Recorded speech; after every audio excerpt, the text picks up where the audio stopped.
writes, the primary mission of my movement is to establish the Jewish state. It was the principle of Chanes, one flag, monism, Jewish state, period. The next sentence is, of course, the Jewish state is only significant and only relevant and only important insofar as it enables the Jewish people to continue building out its idea and building its mission and bringing its concepts to the world so that the world can benefit and the Jewish people can continue fulfilling its mission. So again, we always had those two concepts.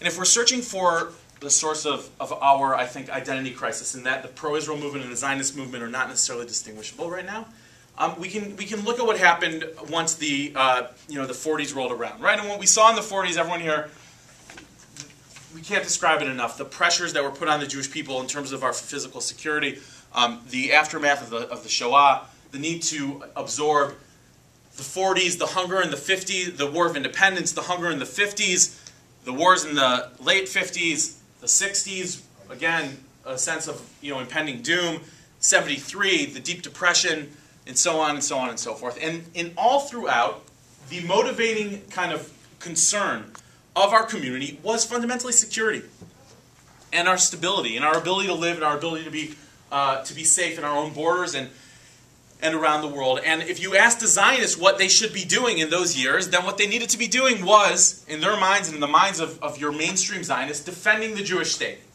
And so if you were going to get up in shul and give a sermon, it was going to be about how we're going to be destroyed tomorrow. We need to help support Israel through our Israel bonds and through strengthening the state and whatnot. And if you were going to get up in a youth movement club, you were going to teach them how to make aliyah and go join Tzahal and be strong on that front. And if you were going to spend time teaching young Jews how to be journalists or activists, you're going to teach them how to write op-eds that are going to support the security of the state of Israel. And at some point, we, or the mainstream of the Jewish community that the Zionists were motivating, and remember, the Zionists spawned AIPAC in the 1950s, right? It was the American Zionist Political Affairs Committee. We ultimately, at some point, lost our deep connection to the thought work and the energy that was going into the meaning side that the Jabotinskis and the Chad Ha'ams were both working very hard on, and we instead focused in on the security and the safety and the physical. Now, I'm not here to make a claim that the safety and the security and the physical is not important. I spend unfortunately, every 30 days every year doing things that no one in this room, or other than Oded and a few others, are probably doing. I very much believe in the responsibility of Zionists and people who are pro-Israel to defend the physical security of the state of Israel. At the same time, there's the IDF, and there is the political leadership of the state, and there is, again, as I tried to point out in the beginning, the effort to defend Israel is well-resourced. We're doing a lot to defend Israel. We've done a good job. We've done a very good job. And frankly, from the minute we finished the 67 war, we've done a good job. Meaning we got on top of things, we had a sense of where things were going, and Israel and the Zionist movement and the Jewish people managed to put together a strong defense. And we have to keep that up and deal with Iran and so on and all the things that are right now disturbing everybody here. But we neglected the part that the Zionists uniquely could impact, which was the meaning aspect, which was the story that I could tell a Jewish college student who's not affiliated as to why the state of Israel matters to the world, which is the story that I could tell a Jewish Israeli who was thinking about why am I spending all this time and why am I investing so much energy as to why the Jewish state is actually significant and why the Jewish people as a whole is significant. And if we're thinking about the future of Zionism, if we're thinking about what the scattered remnant, so to speak, can actually come out with that's going to be valuable to the Jewish future, that's what we need to be connecting to.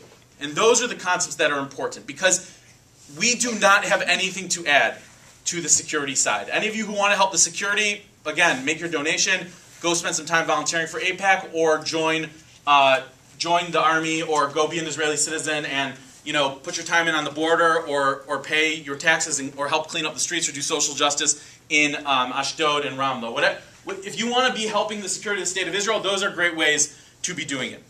If you want to be advancing the mission of Zionism, which was never about the security of the state of Israel, that was simply a necessary means, then the investment that we all need to be making, and our movements need to be making, is in the thinking about the meaning, the purpose, and the mission of the Jewish people as updated for this day and age. It is the 21st century. Things are different than they were when Herzl stood up in 1897, and things are different than they were when the first American Zionists got up and rallied the troops to get behind the formation of the State of Israel. Things have changed.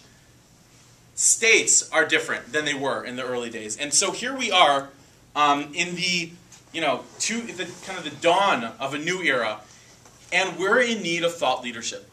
We're in need of activist thought leadership. People who have ideas about what the Jewish mission is, what the Jewish light is to the world, and how our major assets, the State of Israel, the American Jewish community, the federations, the JCCs, the European Jewish communities, are going to fit in pursuing and expressing that light. And if there's anywhere that the Zionist movement can be engaged, that's where it has to be. And so I think, one, there are people in this room, and I very much look towards Karen here, who are thinking that way, and who are taking steps they can to invest in those next steps and those next re-envisioning. But I think that the charge to all of us has to be, how can we take our movement's ideas, and our movement's resources, however large or small they may be, and I think in most of our cases we're dealing with small resources right now, and start building a story full of meaning. Start outlining who are the heroes of the next step, of the next Zionist revolution, and what should those heroes be about? How should they be engaged? And it's not going to be going out and protesting, against the Iranian consulate. It's not going to be, the things that the mitzvot of Zionism of old are going to have to be updated. And I think that the outcome will be different in all cases. A lot of you around the room have different ideas of what Zionism and what the state's supposed to look like. You will all be, or what the Jewish people are supposed to be doing, you will all be outputting your own different visions of what the new commandments of Zionism are. But that output needs to happen, and that dialogue needs to happen, and we need something strong to wrap our visions and our hearts around if we want to talk about a Zionism of the future.